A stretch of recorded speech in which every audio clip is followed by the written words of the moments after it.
آخر الأخبار قالكم عنها أهل المخيمات، قالوا عنهم ما تلاو بانين الطوب ولا تلاو خابطين على الزاز ولا عجنوا لش يسوى هو شن، وطلبوا من الجبهة علنها يدخلهم الجزائر وتوزع عليهم الديار كيف نص الخلق كامل اللي في الرحل، يضمهم على المغرب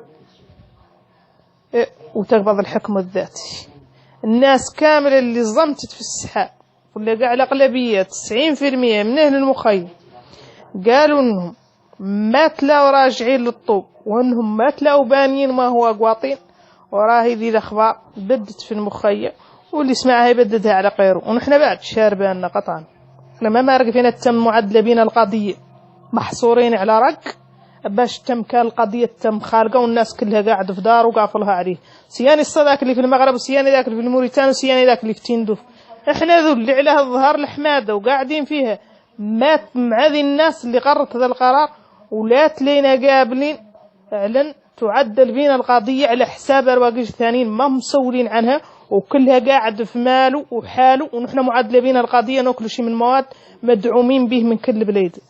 ضرك احنا المغرب ما لنا قايسين ولا لنا حاضرين لروسنا ولا لنا ماشيين، ما لنا ليه نسلخوها الى الرقبه ونخلوها يفوت علينا ذا من الزمن ربينا في الحماده وخلقنا فيها وربينا على ظهرها ونخلوا لا اخر شيء نقوموا ماشيين ندن كسيل المقاربه ولا نحب ويد الملك ولا ذاك ما قطم لك شيء. احنا باقيين حكمنا الذاتي، الناس كامله بالمخيمات طريق قرار هذا هو في وجه المؤتمر. الحكم علينا حكم ذاتي كي ذي القضايا كاملة تفوت 5 إيمان ولا 6 تقبل استقلال، المهم عنا نعودوا على أرضنا وبديارنا كيفنا كيف غيرنا.